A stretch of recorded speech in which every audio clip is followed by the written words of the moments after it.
The Foster Bunkham Show, brought to you by the Maxfield Coffee Company, and starring noted expert Professor Foster Bunkham.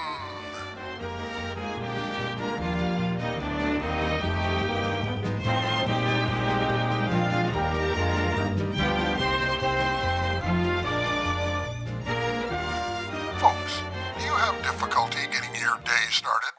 Feeling sluggish at the office? Still staring at that pile of breakfast dishes in the sink? Well, start your day with Maxfield Coffee for a lift that'll put a bounce in your step. Yes, delicious, aromatic Maxfield Coffee is the perfect pick-me-up and the perfect beverage to start your day.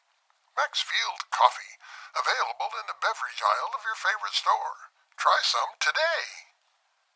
I see that the professor has filled his cup with robust Maxfield coffee, and he's signaling that he's ready to start the show. So here he is, Professor Foster Bunkham.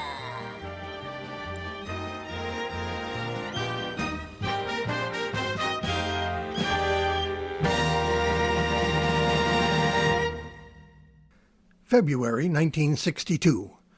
I stood in the Bunny Hill tow rope line at Stover Mountain outside of Chester over in Plumas County, practically in the shadow of Mount Lassen, and took stock of the situation. This was my first time skiing, and I was excited. My mom had liberally sprayed a pair of my Levi's with Scotchgard to make them waterproof, as well as a little stiff. I had a nice warm coat, hand-knitted wool cap with matching knitted gloves and a scarf, scratched goggles, and a well-worn second-hand pair of skis whose bindings mostly clamped onto my Scotch-guarded leather boots. I was set. A group of us had already had a short lesson practicing the snowplow where your skis are in a V shape to control your speed and to stop, and now I stood in the tow rope line carefully watching the other skiers. It seemed simple enough. Step up next to the rope, left hand through the straps of your ski poles so they can drag along with you. Wait for the person in front of you to get a few feet ahead, then grasp the rope with both hands and let it pull you up the hill. Hey, piece of cake. On my turn, I stepped up to the rope and slowly closed my gloves on it. Only my gloves were covered with frozen snow, so the rope just slipped through. I gripped harder. No good. No matter how hard I tried, my gloves would not clamp down on that stupid rope. A few people began to call for me to go ahead or get out of the way.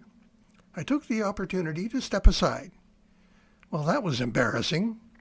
I see the problem. Using the edge of my ski, I scraped the frozen snow that had packed into my hand-knitted gloves. When my turn came up again, I got into position and slowly grasped the rope. It slid through. No!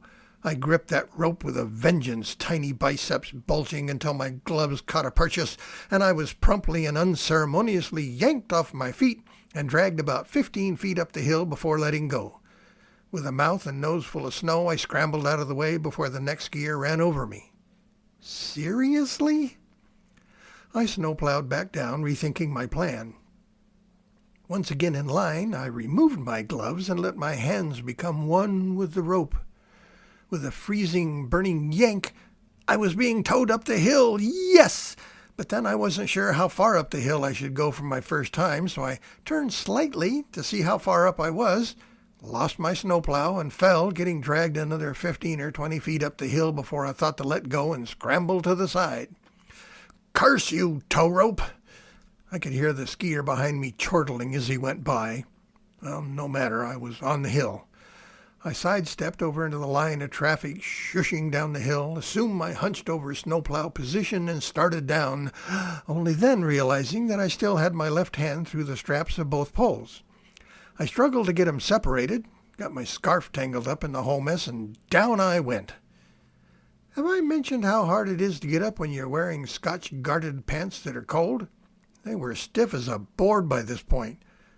Once back on my feet, though, with a pole securely in each hand and goggles slightly askance, I slowly snowplowed back down to the bottom of the hill. Realizing that the day was progressing, I moved off to one side of the hill out of the way and, skipping the tow line, sidestepped a few yards up the hill and snowplowed back down several times without falling once. Clearly, I was ready for the Olympics. Tune in again next time for more of the Foster Bunkham Show.